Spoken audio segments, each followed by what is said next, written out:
recognize the Chairman Emeritus of this committee, the gentlelady from North Carolina, Dr. Foxx. Thank you, Mr. Chairman. Never in my wildest dreams did it ever occur to me that we'd be having a hearing like this.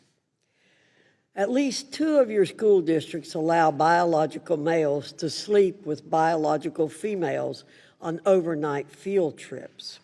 Chicago's guidance says, quote, "The specific accommodation should be assessed on a case-by-case basis," end quote.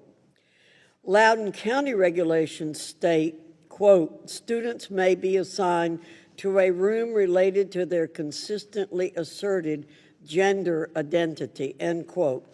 Dr. King, do you think it's appropriate for boys to sleep in the same room as girls on field trips?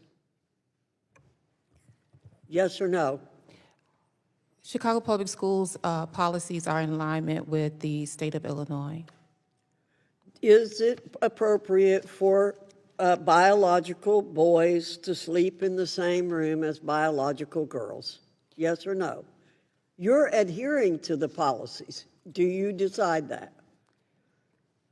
If a student is transitioning and that if they have gone through the eligibility process and it has been approved according to Illinois policy, that would be considered on a case-by-case basis. Dr. Spence.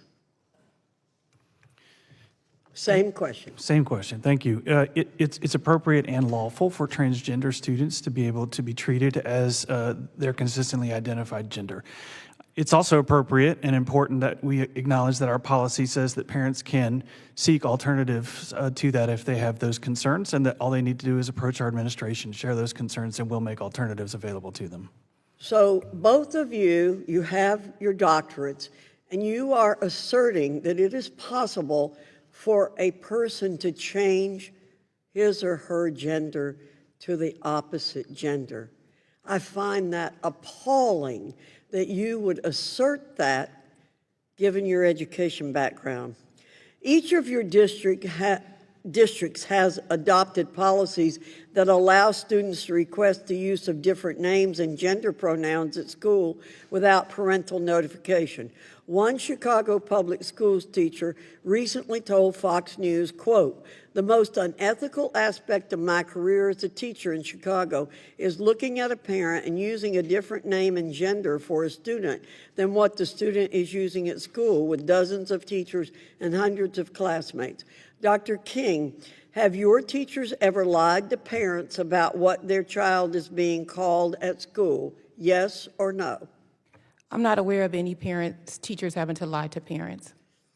Dr. Spence,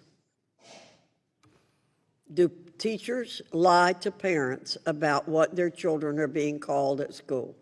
I'm not aware of any single instance, and I've never had a parent raise that concern with me. Dr. Sue. Same question. Same question. I'm also not aware of such incidences, but I will say that in San Francisco, we embrace all of our students. We welcome them as they are in our schools because we fully believe that creating a safe, respected, and supported environment is how our students will be able to learn. Dr. King, when is it wrong to lie to parents about their child's gender identity? Parents are a vital member of our students' educational journey, and Chicago Public Schools would never ask a teacher to lie to a parent. Dr. Spence, I hope you agree that every family should be able to review curriculum being used in your schools. Parents should know what their children are being taught. Unfortunately, we've heard from parents in your district that it can be difficult to get their hands on your curriculum. Can parents review all curriculum in your schools? Thank you, Congresswoman. The specific parent that I'm aware of that you heard from was asking to review specific curriculum that we pay a site license for, and that's governed, the protections for that under the FOIA laws we have to have their permission to release what would be proprietary materials. We shared that information with that family. Our curriculum materials, so the standards that we use in the Commonwealth of Virginia, are available to all of our parents. And then any curriculum materials that aren't governed under those proprietary laws are available to our parents for review. Absolutely. Thank you, Mr. Chairman.